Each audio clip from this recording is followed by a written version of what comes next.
not surprising? I don't know. Stupid ass. Hating ass Facebook. Black Power, y'all. Black Power, Robert. We back, y'all. We had some technical difficulties with hating ass Facebook. Y'all make sure y'all share in all the rooms. And again, welcome back, my comrade. Black Power, y'all. Facebook is such a hater. So, yeah, like as I was with the update, I just started a new colonial job.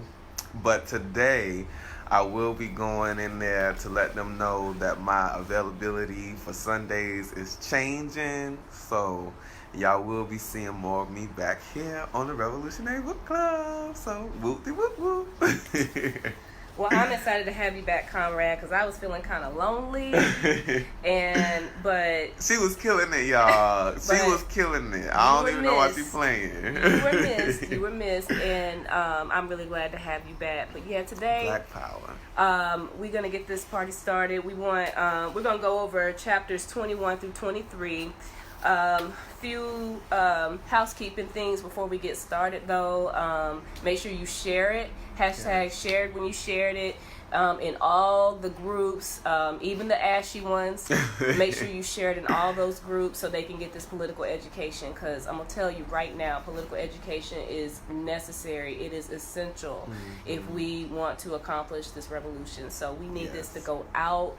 Wherever colonized African people are, we need this message to go out. So make sure you share it on all your social media pages, on all your groups, platforms, Twitter, Instagram, wherever you can get it out there.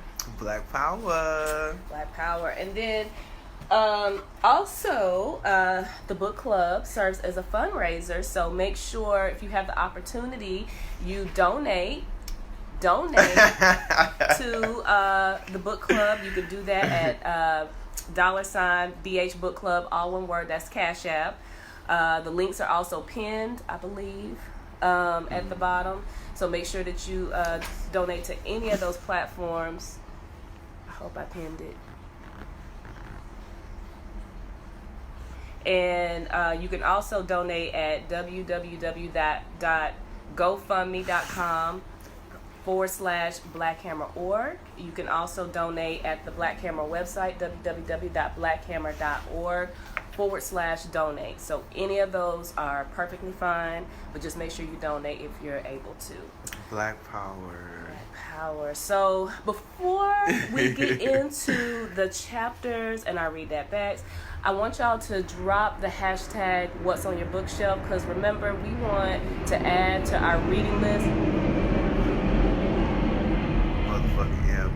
We down here in College Park, so we by the airport. Okay. So planes and stuff be going by, but drop the hashtag what's on your bookshelf.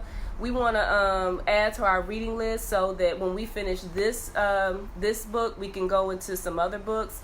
And if you guys have some revolutionary literature that we need to be chewing on, we need to add to our reading list. So make sure you drop your hashtag what's on your bookshelf, and we'll check those out, and we may put those on our book list, and we'll go from there. So Black Power. Thank you for sharing, Comrade Robert. Black Power, Robert. Make sure y'all share. Hashtag share when you shared it. So y'all ready? Y'all ready to jump into all this? Let's get into it. So y'all, this was I know I'm always saying that everything's heavy, but revolution is heavy.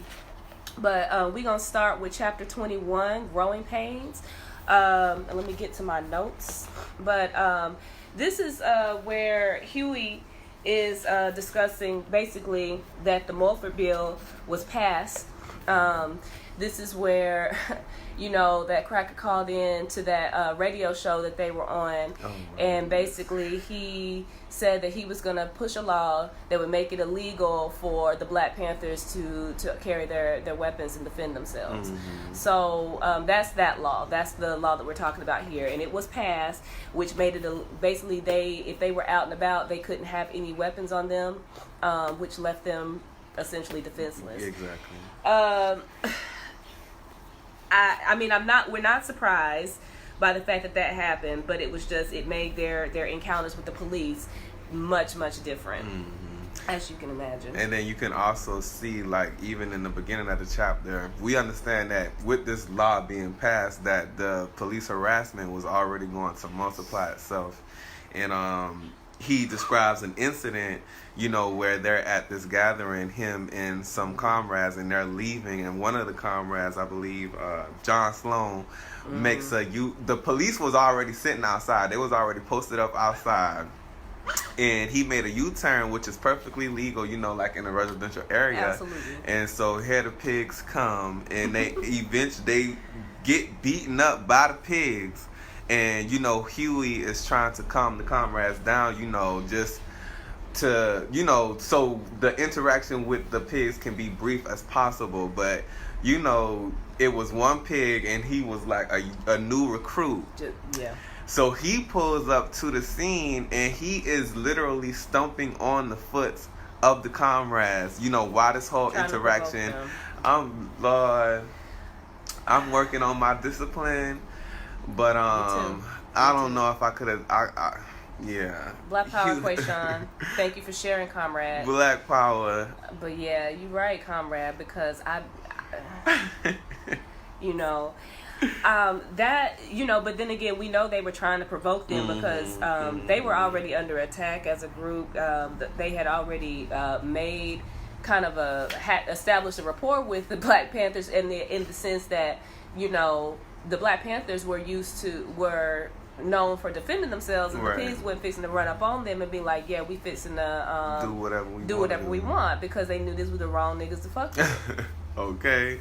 And then at the end of the altercation, like, Huey describes this big buff pig, you know, that's doing most of the beating. And then after he finished beating up the other comrades, he gonna wipe. Okay, so just imagine him wiping his brow, wiping the sweat off his brow, and saying, I have to go now because I promised to take my wife and kids to church at 9:00. Church? You just... Girl. The sheer hypocrisy. It's crazy. Out of control. Out of control. So, Black Power Marcus. Marcus says, we got love down here in Baltimore. Black Power. Black Power Marcus. That's what's up. So, yeah, that was crazy. Moving on to the next part. Comrade, what did you think about... I mean, maybe you knew about this. I didn't know there was an issue with... Well, you know, Kwame Ture, but Stokely Carmichael and the SNCC and the Black Panthers. I mean, reading this, I was like, wow, I didn't even know that it was a issue like between the two groups. But like, you know, as Comrade Huey lays out in the chapter with Stokely Carmichael, I mean, for instance, I believe a lot of the problems was rooted, you know, as he says, that, you know, Carmichael, a lot of his views were, you know, like swishy swashy, like flip floppy. Yeah. And he even says that, you know, Carmichael proclaimed that he would support anybody if they're black, even if they was a pig. And which is a contradiction. Yeah, you know, Comrade Huey pointed out that was, you know, that was it was a major contradiction. And another major portion of the chapter is how, you know, Comrade Huey says that there were requests to start Black Panther chapters in other cities and everything like that, but he, you know, he stated that they lacked the administrative capacity to do so in order to carry that out. Yeah. So. And I hate that because he said he recognized that SNCC had these skills already. They were already doing pretty good work in the community, so that really could have been an asset to the Black Panther Party to extend their reach and their abilities in other cities and things. They were growing so much because, you know, this was in response to police brutality that we were getting at the time. And so just imagine what type of reach that could have made for the party at the time.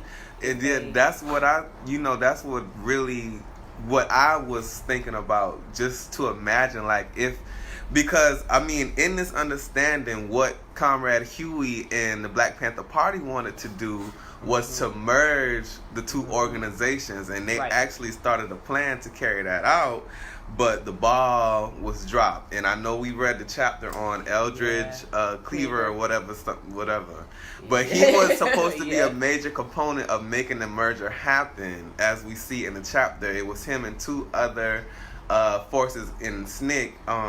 What's their names? You mean? Wait a minute. You're Brown not and Foreman? Right, H. Rap Brown. Yeah. And then James Foreman. Right. So James Foreman and whatever his name, Brown, was supposed to be the contact people that was supposed to carry out the merger, but as we find out later on in the chapter, they was just talking a bunch of shit. And quiet as it's kept, I feel like, just understanding how Huey laid out what type of force Eldridge Cleaver was, I feel like, some type of, he could have did more. And, it just goes back to the fact that, if this merger was to happen, if it really would have happened, can we just imagine how much further, we would have probably been in this revolutionary process at this point. And I think, which was profound and important to me, and I don't know why I didn't highlight it, but just the fact that Comrade Huey, stated that he didn't care, like him and Bobby Seals and the others didn't care about what type of titles that they would have had in the organizations, just as long as they had people within positions that they knew would forward, the objectives of, the organizations. And I think that's so profound and so, just real powerful, because we understand that coming into revolutionary life, we may lack in some areas. And, it's just being able to shed that ego and being, you don't have to be the chief of this or, the chairman and all this other kind of stuff like that. Just as long as we have the people in the areas that we know will maximize the potential of what we're trying to do, I think that's a really great quality to have as a leader. Just, that's really just putting the focus on liberation, the focus on the people. So I thought that was really powerful.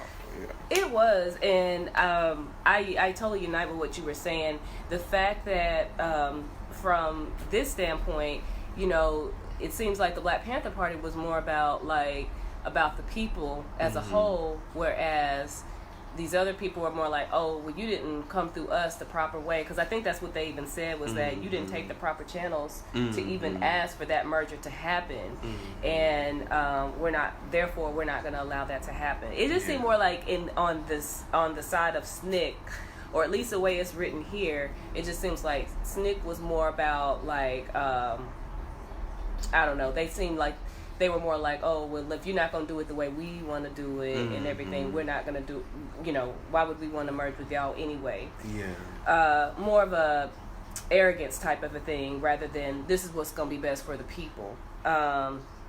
The titles was another thing that really stood out to me too, and they really wanted to bring Stokely in as making him prime minister, which would have head the party. Oh, Lord Jesus. So just the fact that even with that, they were really like, you guys can lead it. We just want to merge it because you guys have the skills that's going to basically be able to put these services out here for the community. This is going to really help us to grow, and we're going to be able to push what we're trying to do. And they still didn't want to do it. So. I was blown away by that. I really did not know that there was an issue between SNCC and the Black Panther Party in the way that it's being written about here. And that Stokely Carmichael, who we now know as Kwame Ture, was, and maybe I need to read more of Kwame Ture and everything, but just to know that he is inconsistent. I definitely did not know that he had a perspective that you support anybody as long as they're black, because we know that's like that we what, have. What's her name said? Issa Rae. I'm rooting for everybody black. Yeah, no. For real. No, that could be very dangerous. That's very dangerous. Extremely dangerous. As a matter of fact, this Botham Jean case is a very prime example of That's that. true. Like, that is true. You cannot just be for somebody just because they're black. They could be just the most cooning, selling out, you know, that's suicidal. That could be suicidal. So we definitely, that's definitely a contradiction. Yeah. So just all of that with the SNCC merger. Make sure y'all go ahead and start dropping your hashtag Read That Bags. We want to hear what y'all have to say about this chapter, what stood out to you, and we'll go over those here in a minute. So anyway, the SNCC merger never happened, and it's probably a good thing that it didn't. You know, on page 165 here, Huey was saying that they realized that this would have been a relationship with Stokely would have been problematic, and I highlighted this, like, we realized this when we first got in touch with African guerrilla groups and other freedom fighters. So they actually talking to these people, and they said they had the confidence in Stokely at first, believing him to be revolutionary, but when he aligned himself with reactionary African governments, he lost his credibility.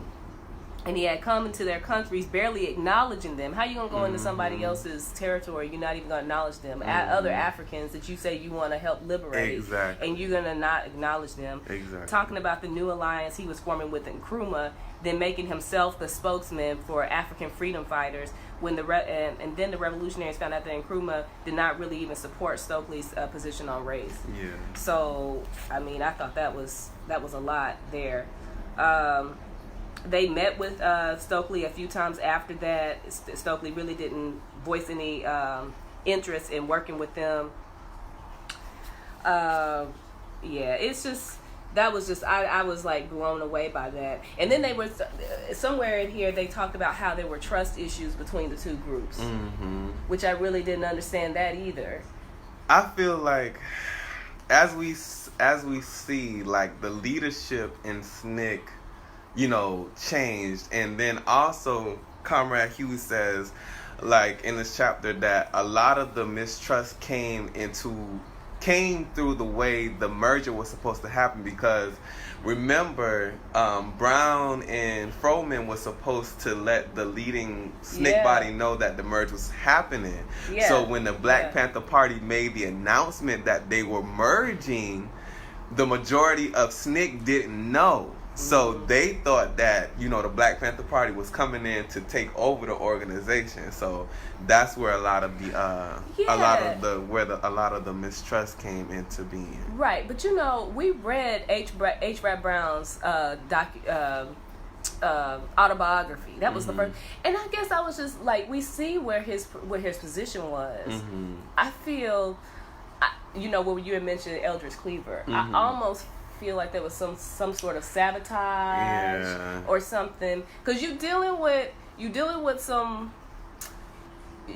When we read H. Rap Brown, he was very, I don't want to say cocky, but he was like, he wasn't fixing to take no shit from nobody. And if he felt like even disrespected and everything like that, he was one. So maybe there had been some level of sabotage put in there where he was like, well, I'm not fucking with them because of this, that, and the other. I don't know. I'm just speculating. I really want to know more about how that couldn't have happened, because Rap's philosophy would have been perfect for Black Panthers. That's crazy. But, so what y'all got for y'all Read That Back? What's your Read That Back, comrade? My Read That Back comes on page 166, and this is where Comrade Huey, again, is talking about the merger between SNCC and the Black Panther Party, but he's talking about the summer riots of 1967. And so it says, our plans for a merger with SNCC probably would not have come in time to prevent the summer riots of 1967. In July and August, when the black communities of Newark and Detroit erupted in rage and frustration, our worst expectations came true. In each instance, trouble had begun when the police had brutalized a brother or sister. In a larger sense, the younger blacks particularly were expressing their frustration. The consequences of these bitter uprisings would surely be more right-wing political reaction and a move to conservative politics throughout the nation. The eruption in Watts had come in 1965, and Ronald Reagan was elected governor in 1966. Now, with the cities rocked by riots again in 1967, the ruling circles would undoubtedly respond with more repressive controls. The California story would be repeated in other states, then on a national level. And I chose that because, you know, just like how we saw in Ferguson, you know, after the riots that came behind the death of brother Mike Brown, excuse me, I'm sorry.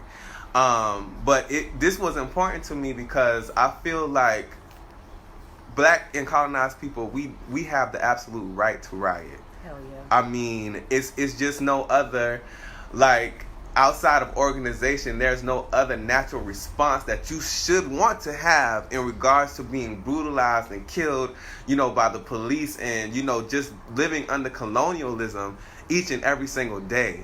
Right. But what stood out to me in this portion was when, you know, how Huey says that, of course, we see white imperialism respond in a more repressive way. And I feel like, you know, in terms of riots, all they need is just an element of leadership and organization, because, I mean, we can riot one day, but then we understand what the response is going to be from the pigs the next day. But if we riot in such a way with the fuck shit up, fuck it up, fuck the shit up. But if we can establish demands and leadership roles within these types of instances, when they come with the pushback, we already laid out what we're going to do, how we're going to respond, and things of that nature. And I feel like, you know, that's also tied to the point to where, you know, I think we're going to see later on in chapter 22 how Comrade Huey is saying that, you know, he spoke to some students and just his stance on how he felt like riots, you know, that not necessarily that he didn't like riots, but his problems with riots is because of the lack of organization, and how the state would respond in reaction to the riots. But just to make sure that we have the organization and the leadership body, you know, that can lead the riots, you know, the way I'm all down with burn that shit down. Me too. So that was my hashtag read that back part for chapter 21.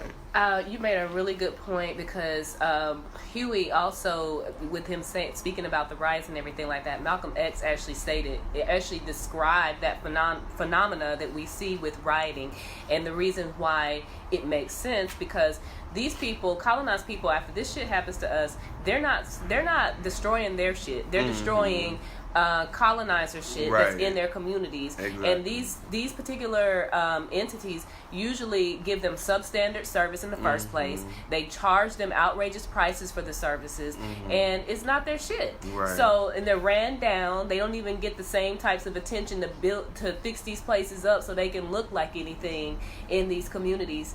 And so, you know, he described that phenomena, and I just think that's important. And the fact that you said that with that, it's a certain level of power that we need to have in order to be able to organize, and which is why the Black Panthers push self-defense, push carrying weapons, push being able, because obviously you see the pigs ain't fixing to just run up on you and just be talking or do anything, getting ready to beat you with clubs and bullshit like that. They gonna think twice, because you might leave, you might not leave unless you got something in you, in a bag. So my read that back was also on page 166 when he was discussing like some of the contradictions around Stokely Carmichael.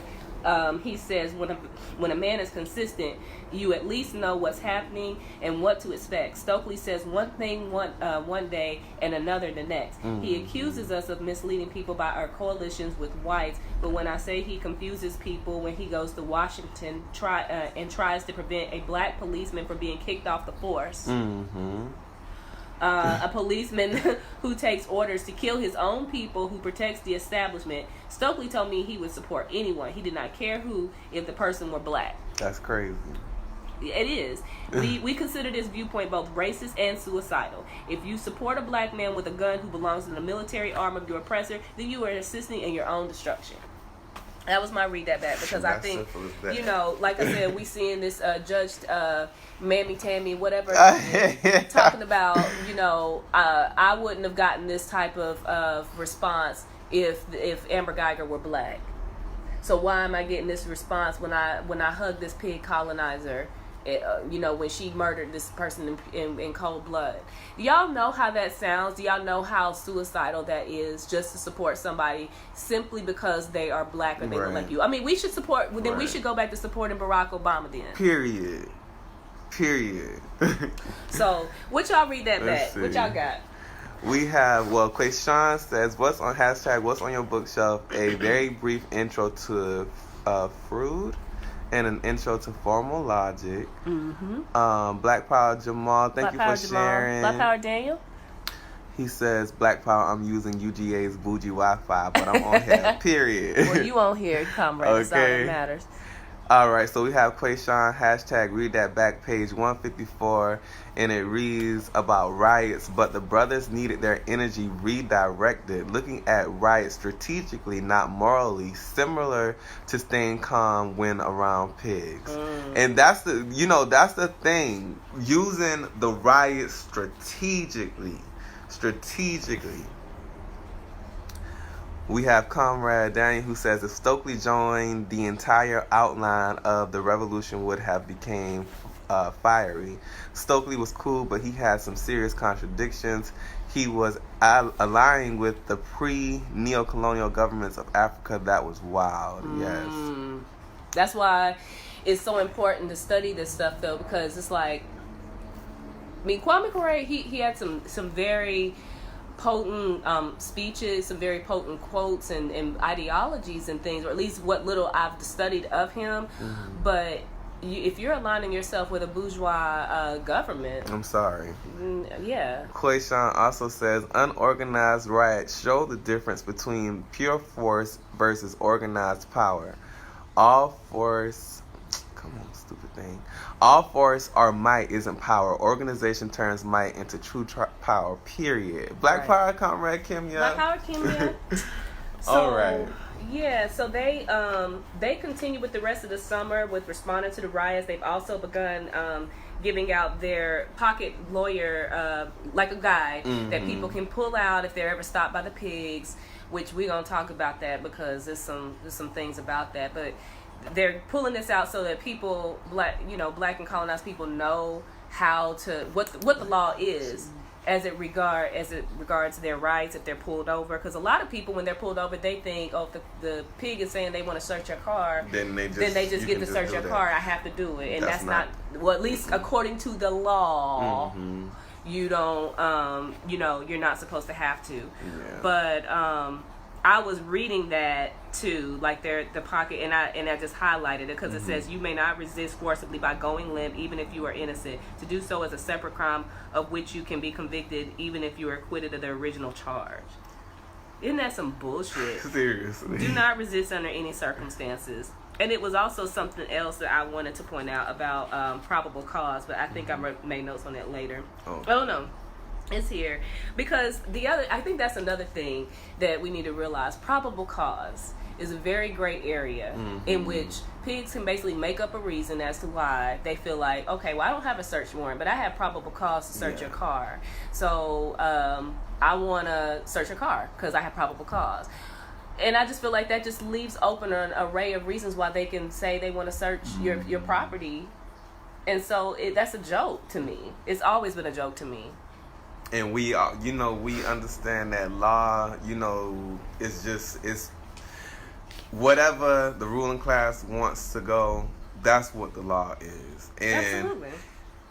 Understanding, just how they use words, how they word, these laws and all of these different types of things like that in such a language that any person, Black Power GG, can become confused of trying to understand what the fuck is going on. Like, all of that stuff is intentional. It's intentional that this whole probable cause law is a gray area. So you don't understand exactly fully how to execute your rights or whatever. But we know that it's intentional. Just like, like I said, the Mulford Bill was passed. So they made, law, if the law favors you as a colonized person, they're going to change the law or make up new rules so that it favors them, just like they did. So now they've just disarmed all these black people and said you can't carry your weapons on you and all this stuff like that. So that's what they did. They changed the law to favor them. The chapter ends by Bobby Seale going to jail for 6 months due to the incident that happened in Sacramento when they were responding to that issue that happened with the family with Denzel Dowell. So Bobby Seale ends up going to jail for that for 6 months, which was a big blow to them because of all the big roles that Bobby Seale played in the party. Says that when Bobby Seale left and went to jail in August of '67, they actually weren't on the streets again until 1971. But it was only supposed to be 6 months. Only supposed to be 6 months. And of course, we're going to read about why that happened. So with that, y'all, we moving into part 4. There's an important quote here I want to start that out with. But just a reminder, the book club serves as a fundraiser. So again, if you're just joining, make sure that you share it in all your groups. Black Power Valencia. Thank you for sharing, Comrade Gigi. Yeah, thank you for sharing, Comrade. Make sure you share in all your platforms. # share when you shared it. All your Facebook pages. If you like me and you got 15 pages, make sure you share it on all of them. Because you never know how Facebook algorithm's going to be, what's going to pop up on somebody's page. So make sure you share it. Also donate to BHBookclub on CashApp. You can also donate on GoFundMe.com/BlackHammerOrg, or you can also do it straight on the website, www.blackhammer.org/donate. You can do it on any of those platforms, and the links are actually pinned on this video. So Black Power. We appreciate the donations, and we're going to move it to part 4 of the book. It starts off with a pretty... Very What you think about that quote? I was like, damn. Man. But you know what? That's me. That's us. Yeah. That's the people that's viewing this book club right now, and it says black men and women and colonized men and women who refuse to live under oppression are dangerous to white society because they become symbols of hope to their brothers and sisters, inspiring them to follow their example.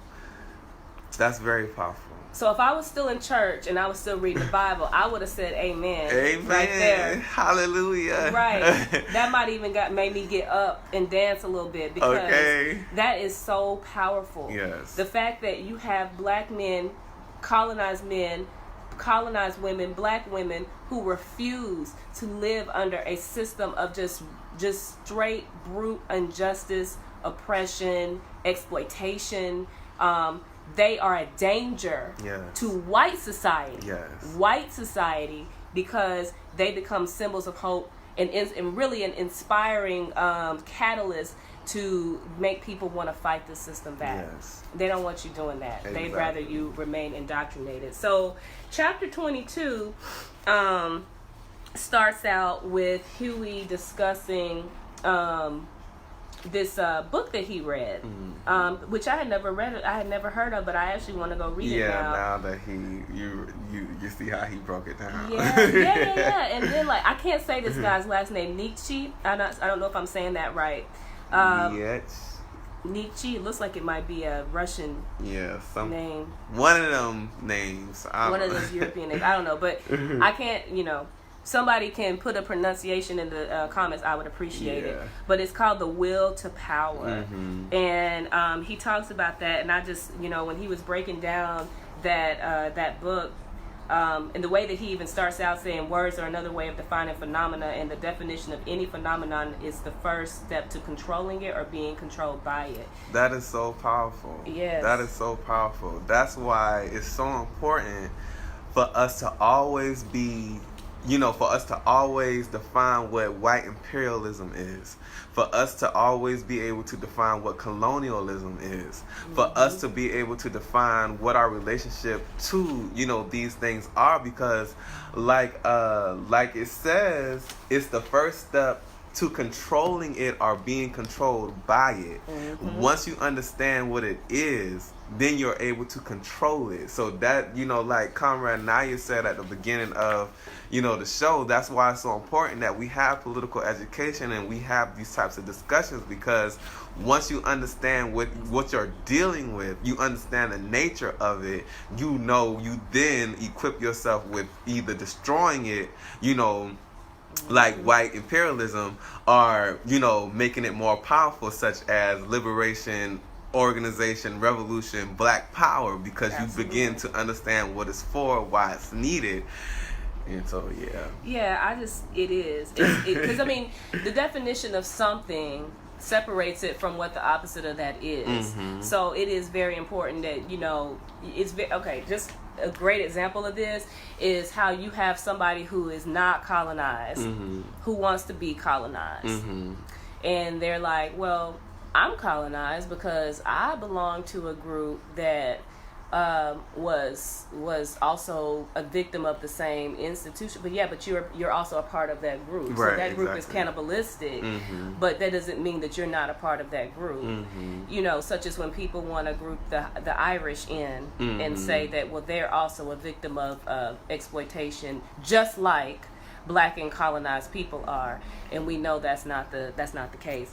Nietzsche, Quayshawn says Nietzsche. That's how you Nietzsche? pronounce it? Okay, cool. Thank you, Conrad, for that. Because I was struggling with that.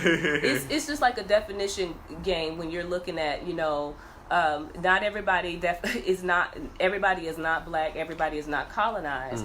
And even if we can recognize that there are some contradictions within our own group, we are still defined by that same characteristic, and it's very, very important for us to keep that in mind when we're trying to move this forward. Also, I like that Huey said that even though he didn't endorse or espouse all of what Nietzsche's writings were, and we've seen that in lots of cases before, that there were things that were really pertinent to take away from his writings. Just like even like when you're dealing with Marx and things like that. Look at Kimya, books 1 and 2, Will to Power. What? That's my comrade, Black Power. Kimya be coming through, let me tell you. Kimya be coming through. Black Power, Kimya. And I just real quick, I saw your post in the Black I was like, damn, I missed it. But I just know I seen it, girl. I seen it. I was gonna comment, but I was like, nah, I'm gonna wait. I'm gonna sit back. But go ahead, Conrad. Well, no, just what he talks about, like even how he breaks down like the good and evil, and when it comes down to that, and behind that, there's the will to what you're trying to get is power on either side of that equation. And if we could discuss that real quick, because I highlighted that whole portion, and I think that how Comrade Huey breaks it down right here it's really just self-explanatory, and it says, Nietzsche believed that beyond good and evil is the will to power. In other words, good and evil are labels for phenomenon or value judgments. Behind these value judgments is the will to power, which causes man to view phenomenon as good or evil. It is really the will to power that controls our understanding of something, and not an inherent quality of good or evil. That's why you cannot appeal to the moral compass of your oppressor. Right. Because what we as colonized people view as good and evil is not what the oppressor views as good are evil. So when you see the slogans Black Lives Matter, all hands up, don't shoot, all that other type of shit like that, that's not gonna faze the oppressor, because the oppressor does not view the way that the motherfucking police moves in the black community as evil. They don't see it like that. So there's no way that we can try to reform or try to get the benevolent white man to just, please, master, stop, don't kill us no more, please. It don't work like that. It does not work like that. Let me tell you, for every biblical scripture that you can find to defend why you shouldn't be shot and killed and why they should be they should treat you with respect, they can find one to defend the why they need to kill you. Okay, so just know that. Yes. So it continues to say, man attempts to define phenomena in such a way that they reflect the interests of his own class or group. I'm gonna read that again. Man attempts to define phenomenon in such a way that they reflect the interests of his own class or group. He gives titles or values to phenomena according to what he sees as beneficial. Materialism. If it is to his advantage, something is called good. And if it is not beneficial, then it is defined as evil. Nietzsche shows how this reasoning was used by the German ruling class, which always defined phenomenon in terms complementary to the noble class. For example, they used the German word gut, which means godlike or good, to refer to themselves. Nobles were gut. On the other hand, the word villain, used to describe the poor people and serfs who lived outside the great gates of the noblemen's home, suggested the opposite. The poor were said to live in the village, and this shit blew my mind because I had no idea this is where the word village came from. Me neither. The poor were said to live in the village, a word that comes from the same root word Latin villa as the term villain. So the ruling class, by the power they possess, defined themselves as godlike and called the people villains or enemies of the ruling class. Needless to say, when the poor and common people internalized these ideas, they felt inferior, guilty, and ashamed, while the nobles took their superiority for granted. Thought had been shaped by the language. Which, the power of words, right? I mean, that is... Yeah, that blew my mind too. And it's just like, you look at that, and go ahead and put your hashtag read that back up so we can see what stood out to you guys. But what follows though? Let me even go into the next paragraph, because it talked about black and the negative connotation that's put on the word black. And even just within my last several years of studying this, just, thinking of having to even reprogram my own mind to think differently in the terms of black, and even making a point to capitalize it, when I'm using it, because I there's so many things that I'm coming into understanding around, like the fact that I identify myself as African, but I still use black, but when I use that term, I capitalize it, and then I'm trying to undo the European meanings that have been given that word, and that people during this time, because the name of this chapter is raising consciousness.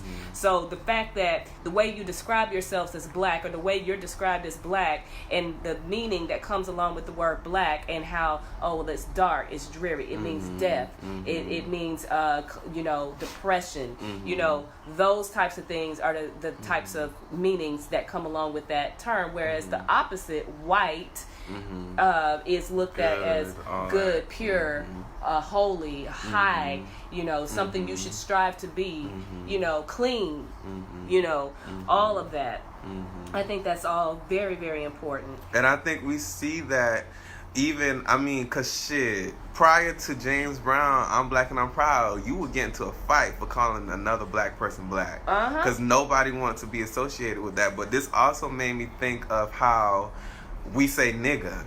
Because just like, how we understand that, white people called us nigga to demean and demoralize us, but now we use it as a term of endearment. And I absolutely see no problems with other black people, because I mean it's used as an you my nigga, I love you my nigga, all that other kind of stuff like that. But I mean that's just it's another example of what Comrade Huey's laying out right here. Well, we're reclaiming that word. We're taking possession of it. We know what we mean by it, and we also should be holding the gate as to who can use that term. Because I'm gonna tell you right now, colonizers, if I hear you say it, I don't care what you mean by it. You getting okay? I'm not say what I'm gonna do, but we take that word back. We define it as to what it means to us. So the way in which black people use that term amongst ourselves, that's our meaning. Also, so then they go into how the word, the term pig, came about and how they named for the name for police officers. So what did you think about that, Conrad? I thought that was I thought it was, again, powerful, and we just see how the word just really caught on. And when you think of a pig, like it's just the history behind it, and the fact that they had other terms they were thinking about using before, like dog, that didn't really stick, and then other things, and the reason why pig actually stuck to what they were calling the police was because they were like just the way a pig has to live, like in a dirty, disgusting manner. Even like the biblical sense, when you look at the biblical sense, you weren't even allowed to consume pork or a pig or swine is what they call it, because it was looked at as unclean. And so they started using that in like their propaganda to describe how they acted. I thought that was really clever. Yeah, I want to read this portion right here real quick. Go ahead. Where it says, "The pig in reality is an ugly and offensive animal. It likes to root around in the mud. It makes hideous noises. It does not seem to relate to humans as other animals do. Furthermore, anyone in the black community can relate to the true characteristics of the pig because most of us come from rural backgrounds and have observed the natures of pigs. My grandmother's neighbor used to have a pig pen, and I can remember the neighbor feeding the pig. The pig would eat crab shells, like anything. And it says, many of the police too, who are hired right out of the South and are familiar with the behavior of pigs, they know exactly what the word implies. To call a policeman a pig conveys the idea of someone who is brutal, gross, and uncaring. But that's exactly what they are. Perfect. And then just, with that, and the fact that fit the way they did, I thought it was funny how the pigs tried to respond by making it, well, pigs are beautiful. Girl. And the propaganda and wearing pigs and stuff like that. And, police. Okay. But just like you can sit there and try to befriend a lion, it's still going to try to eat your ass. So you go ahead and do that. Did you see that? It's a clip where I saw a couple days ago where, of course, it was some white, and I felt terrible because this baby shouldn't have been exposed to that. But there was these white folks over here with this lion, and they put the little baby. It was a little baby they had in front of the lion. It was some white folks, of course. Oh God! And they put the little baby in front of the lion, and then the lion jumps up and tries to grab the kid. And I mean, I was like, what the fuck did y'all think was gonna happen? Y'all all should go. She should be in foster care because y'all. I'm concerned about your capacities there. But again, the nature of a pig reflects the nature of how the pigs have the police pigs have been in relation to our communities. You come in here, you have no concern for our conditions, and you are upholding a brute and callous and nasty and disgusting system. So they go into also how all power to the people came about, which I that really resonated with me. I want to say that might be my read that back. Again, go ahead and put your read that back hashtags up there if you haven't already. We'll get to those here in a minute. But on page, it just says that another expression that helped to raise black people's conscience is all power to the people, an expression that has meaning on several levels: political, economic, and metaphysical. It was coined by the Black Panther Party around the same time as pig. Sorry about that, y'all. And It has gained wide acceptance when we created it. I had in mind some distinct philosophical goals for the community that people did not understand. And just the fact that they are, that meaning came back from like the power that they're trying to instill in the people by developing their newspaper, the goals that they're trying to organize in the community, the different programs that they're trying to put in their communities, health clinics and things of that sort, so that they don't have to rely on this system that subjugates and exploits us. I just thought that was really deep. My hashtag, well, before I get into my hashtag read that back part, I wanted to comment on how, like, Comrade Huey's breakdown of Christianity in this chapter was very, very deep and profound. And I know we keep going back and saying, you know, how, because, listen, religion has been only the main stable hold that we've seen in the African community here in America since we were enslaved. I mean, you have churches, different institutions dating back hundreds of years. And that, I mean, it speaks to how, despite it being Christianity, but just how religious and spiritual African people were and are. Because, I mean, even like when you look at, voodoo and, Yoruba and like the Orishas and all of that stuff, like how when, but Africans coming from being stolen from different regions in Africa, and all of that stuff was melded together. Right. I mean, you just can't,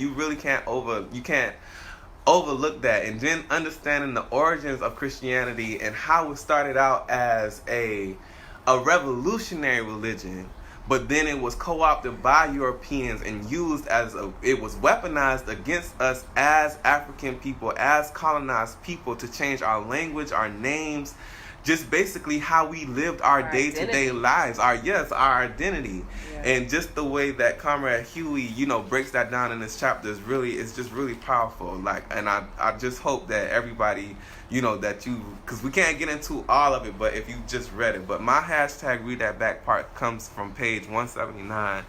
And it says, the phrase, all power to the people, was meant to turn this around. Well, hold on. Let me back up real quick. While the early Christians succeeded in undermining the authority and confidence of their rulers and rising up out of slavery, the Afro-American experience was just the opposite. Already a people in slavery, when Christianity was imposed upon them, the blacks only assumed another burden, the tyranny of the future, the hope of heaven in the fear of hell. Christianity increased their sense of hopelessness. It also projected the idea of salvation and happiness into the afterlife, where God would reward them for all of their suffering on this earth.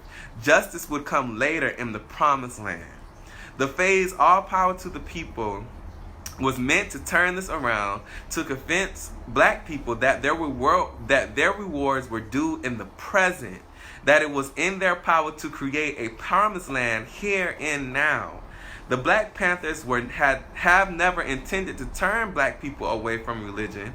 We wanted to encourage them to change their consciousness of themselves and to be less accepting of the white man's version of God, the God of the downtrodden, the weak, and the underserving.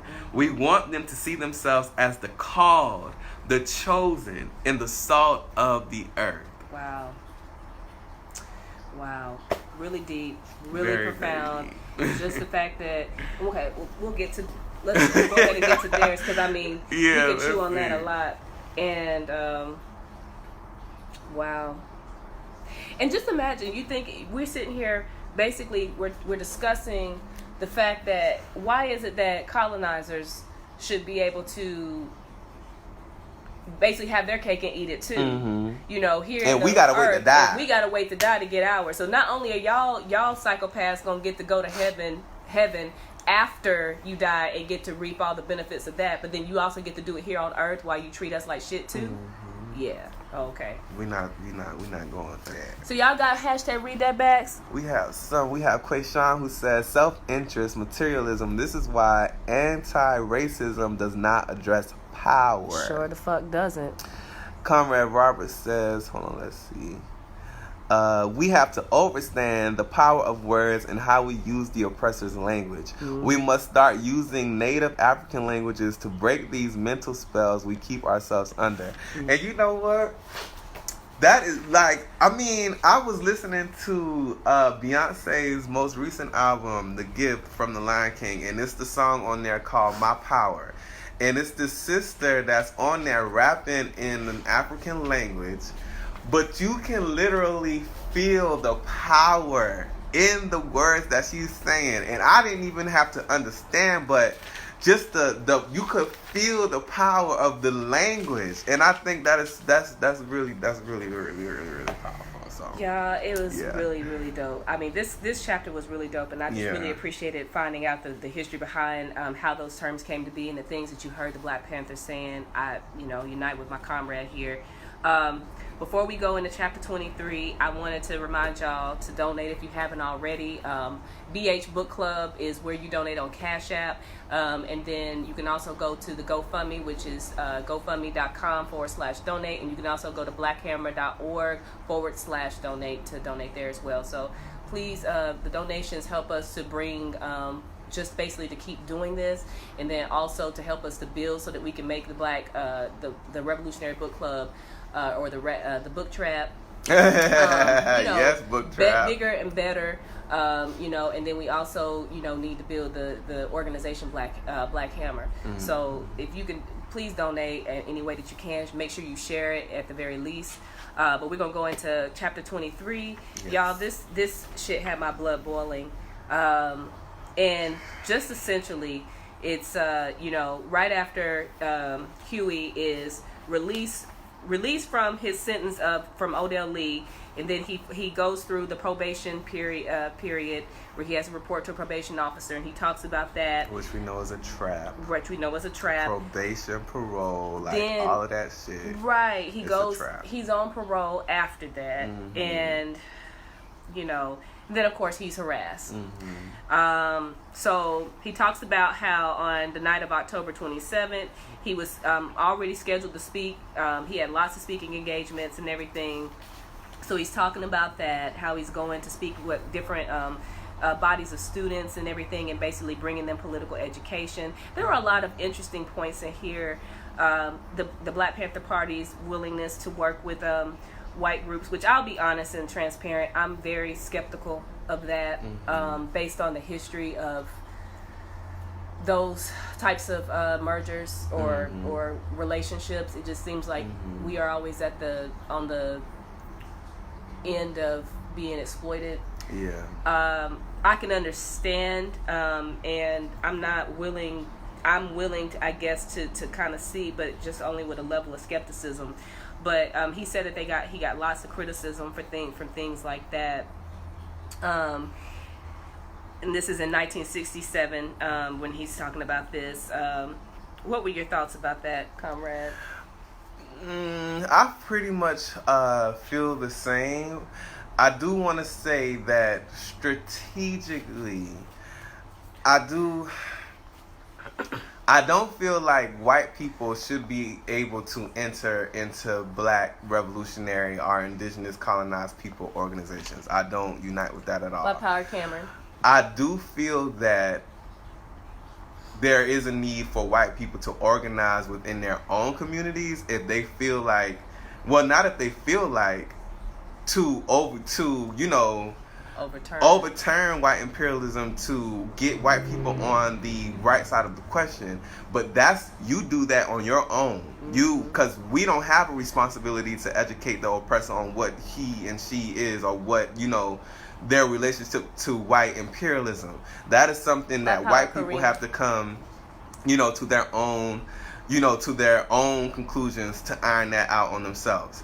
Now, the only support that we're interested in is reparations.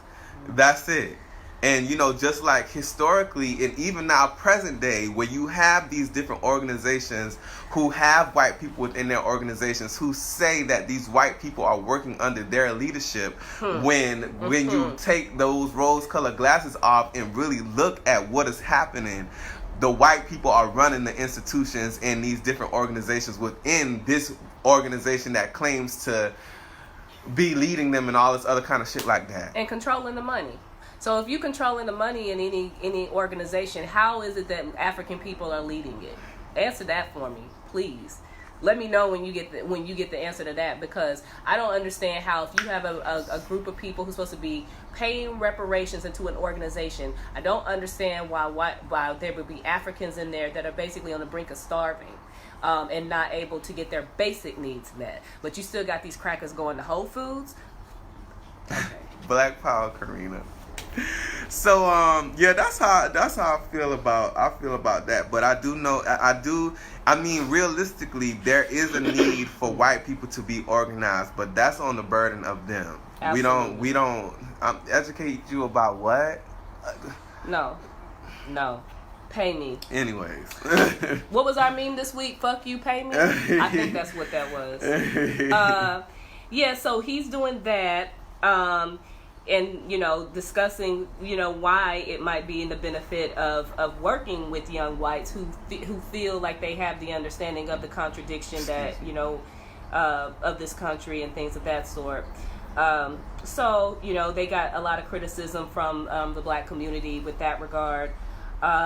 He says that he actually went a lot of places and was attacked by black students. And I do think that there's a contradiction in, you know, just simply and only being a black nationalist, in that, you know, you feel like, well, white people are devils and we can't have a conversation with them. And I mean, no, I don't think they should be trusted, but I also believe that in and of itself is not going to liberate us.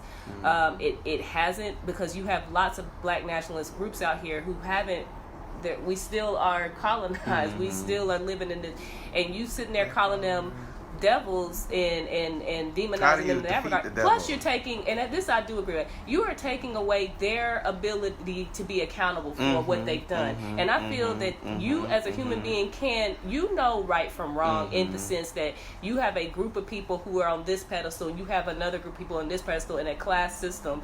How is it that you can't understand that that's not fair, or that's not right? So I believe that's a contradiction in just that, you know, black people are like, well, they're devils and this, that, and the other, and you don't even want to study or look a little deeper at it's a materialism, dialectical materialism. If you don't know about that, we study that a lot here in Black Hammer. You should go out and study that theory. Yes. Because that would explain to you that white people, as long as they're able to continue to control resources, that's what the fuck it comes down to. If they're gonna, why would they abdicate being able to control every damn thing on the planet? Even in your continent, that's the richest continent on the planet with resources. Why would they? Oh, well, we've been wrong for this last 500-600 years. We will allow you to have control over that, where we're going to be put in a situation we're not used to being in. Y'all, my phone gonna die, so I'm kind of rush through this. But so he's going around talking about that. Put your hashtag read that backs up, and we'll go ahead and get to those. But he's talking about this night where after he's released off of his parole, off of his probation, and you know, he has this girlfriend by the name of Miss Laverne Williams, you know, that he's planning to go celebrate with. He gets to her home, but he sees that she's ill, but she still wants him to go out and, you know, celebrate him being, you know, having, you know, even though we understand that the state was still on his ass, but, you know, to be able to breathe a little easier. So she allows him to take her car, and he's in the car with another comrade. So they're traveling, and he says in the chapter that they were already being trailed by the pigs, but they just didn't know until, you know, the pigs actually turned on their lights on to pull them over. So the pig comes up to the window, and he says that the pig puts his head in the window, like maybe what I think he said, like 6 inches away from his face, yeah. and said, well, look who we have here, Mr. Huey P. Newton. So, we all understand, we know Huey knew what was up. So he said that he had his law book with him and everything like that, his license and all that kind of stuff like that. So the pig asked for his license. He gave him his license and also the registration. And the pig was like, well, who does the car belong to? And he was like, Miss Laverne Williams. So he turns over all of the required materials that the pigs is asking for and all this kind of stuff like that. They didn't even have a reason to stop him. No. They didn't broke no laws. No traffic laws. They just were harassing them. So you already know from there it's a setup. It's already a setup. So the pig goes back to his car. And, here it is, Huey and, the other comrade, they're sitting in the car. Then another pig pulls up. He gets out of his car. He speaks to the pig in the first car. Then the second pig comes up to Huey and was like, okay, Mr. Williams, do you have any other forms of ID? When he already he knew who Huey was, just like the other pig knew who Huey was. So Huey was like, Mr. Williams, that's not my name. I'm Huey P. Newton. And so the pig steps away, and then they come back. They have Huey come out of the car. So he has his law book. They humiliate him. They pat him down, feeling all in his genitalia, groping him, and all this other type of shit like that. So then it escalates to an arrest when Huey before asked them, am I under arrest? And the officer was like, no, just lean on the car. So eventually one of the pigs grabs him and is taking him to the police car, but he's thinking that he's going to go to the first police car. But the pig proceeds to take him behind the second police car, and Huey was like, what the fuck is going on? So the pig then punches Huey in his face, and he falls down to one knee. And he shoots him. Shoots him with a revolver. I'm going to go ahead and say what my read that back is. And this is just because I want to reiterate something. 186 at the bottom. The officer who was to my left, just slightly behind me as I was opening the book, and this is the criminal book that he had, he snarled and said, you could take that book and shove it up your ass, nigger. This is where the reason I highlighted that as my read that back was because, again, we want to believe that they have to abide by their own laws, but they don't. And so many times before we've seen that they don't have to. They can make things up as they go. And I just found like that was and I don't know what's to happen after this when we go into the next couple of chapters, but he ends the chapter by saying, I remember nothing. Yeah. After he's shot, he doesn't remember anything. Right. So, y'all, it's just, this chapter just really, like, the fact that he was just shot by, even if you want to sit here and say, I believe that some police officers are good and that the overall police force is really about protecting the public and things like that, how can you say that when you have this, when you have what happened to Comrade Asada, and when you have, it's not, and we know that to be true. We know that's not true. Their laws, their rules. So let's see what we got for read that back, and then I'm gonna go ahead and announce what'll be our next reading assignment before we possibly get cut off. Okay. Well, we don't have any right now. No, read that back. What was your cool. read that back? My read that back was on page 182, and it just speaks to the fact that, like how I was saying earlier, that white people have the responsibility to politically educate themselves. And Comrade Huey says, I pointed out that many young whites had suddenly discovered hypocrisy. Their fathers and forefathers had written and talked about brotherhood and democracy while practicing greed, imperialism, and racism. While speaking of the rights of mankind and equality for all, of free enterprise, the profit system, individualism, and healthy competition, they had plundered the wealth of the world and enslaved blacks in the United States. White youths now saw through this hypocrisy and were trying to bring about changes through traditional electoral politics. But reality is impervious to idealism. Yes. Okay? Yes. Reality is impervious to idealism. These youngsters were discovering what blacks knew in their bones. That military-industrial complex was practically invincible and had in fact created a police state which rendered idealism powerless to change anything. This led to disillusionment with their parents in the American power structure. At the point of disillusionment, they began to identify with the oppressed peoples of the world. That is what has to happen. Mm-hmm. That is the responsibility of white people. Mm-hmm. It's not you to come as a white person, join Black Hammer, and then miraculously you then begin to understand what it is to be a colonized individual. We know what it is. You need to take this back to other white communities, and so they can begin to attack the white power structure from within, or however you want to phrase it, whatever you want to do. But it's not our burden. It's not our burden to educate you as a colonizer. That's not on the burden of colonized and black people. It's just not. And then what he says with the idealism, what he means by idealism is powerless, is meaning that we're hoping that white people or that this system is going to do right by black people, and we know that's not the truth. What we need to do is organizing power structures, ways that we can take control of that back in a materialist standpoint, because we've been hoping for shit since we've been in chains. Okay. So if it's not happened yet, it's not gonna happen unless we take our shit back. So with all that being said, y'all, I don't know if y'all put any thank you for sharing, Steven, Black Power, Cameron. So I mean, the next couple of chapters we're going to do is chapter 24 and 25. The next chapter after that is about the trial, and that's a very long chapter, so we're going to probably have to divide that up. But we're going to do chapter 24 and 25, and then that will get us to part 5. So that's the next assignment.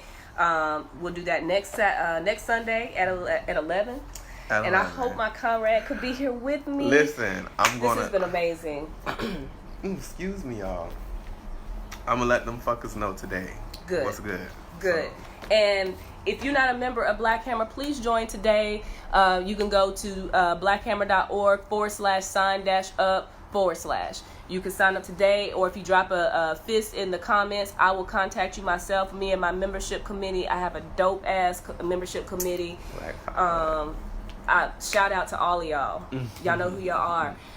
But we will contact you, and we will make sure you get in with the right committee. But you can start a membership with Black Hammer as low as $5 a month, and then every Tuesday we meet, and you can come on and see what we're doing with the money, how we're carrying out all this great work in the community.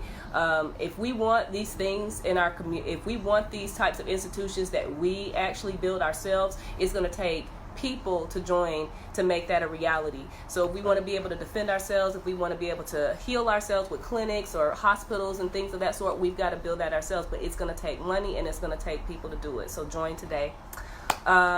With all that being said, y'all, my phone about to die. I didn't mean to rush through the last little bit, but we got the points driven home.